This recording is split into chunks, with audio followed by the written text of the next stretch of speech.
ناظرین قرآن انفو میں خوش آمدید۔ اس پلیٹ فارم پر آپ کو قرآن سے متعلق بنیادی معلومات سے آگاہ کیا جائے گا جن کا جاننا عام ناظرین کے لیے نہایت ضروری ہے۔ چنانچہ آج کا موضوع ہے قرآن کے پارے، سورتیں، آیات اور رکوع۔ جیسا کہ اب جانتے ہیں قرآن پاک میں 30 پارے، 114 سورتیں، 6236 آیات اور 558 رکوع ہیں۔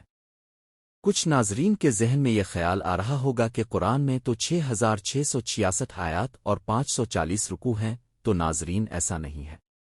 آیات اور رکوع کی تعداد معلوم کرنا کچھ مشکل نہیں ہے، یعنی ہر سورت کے شروع میں اوپر اس کا نام اور دائیں جانب آیات کی تعداد اور بائیں جانب اس کے رکوع کی تعداد درج ہوتی ہے۔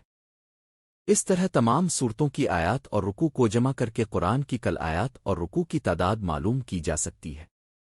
ناظرین قرآن کی سورتوں میں مختلف علامات پائی جاتی ہیں جن کا جاننا نہایت ضروری ہے۔ ان میں پہلی آیت نمبر کی علامت اور دوسری رکوع کی علامت۔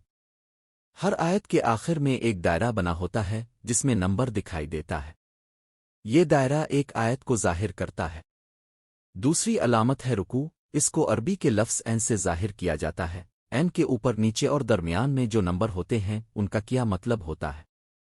عین کے اوپر والا نمبر سورت کے رکوع نمبر کو ظاہر کرتا ہے، اور نیچے والا نمبر پارے کے رکوع کو ظاہر کرتا ہے، اور بیچ والا نمبر یہ ظاہر کرتا ہے کہ پچھلے رکوع اور اس سے آگے والے رکوع کے درمیان کتنی آیات ہے۔ مثال کے طور پر پہلے پارے میں سورت بقرہ کے 16 رکوع ہیں۔ اس طرح پہلے رکوع کے اوپر ایک اور نیچے بھی ایک لکھا ہوگا، کیونکہ یہ سورت کا بھی پہلا رکوع ہے اور پارے کا بھی، اور پارے کے آخری رکوع کے اوپر 16 ہوگا اور نیچے بھی 16، مگر دوسرے پارے میں نیچے والا نمبر بدل جائے گا جو کہ 1 ہوگا کیونکہ یہ پارے کا پہلا نمبر ہے، اور اوپر والا 17 ہوگا کیونکہ یہ سورت کا 70واں رکوع ہے۔ اسی طرح بیچ والے نمبر سے یہ معلوم کیا جا سکتا ہے کہ دو رکوع کے درمیان کتنی آیات ہیں۔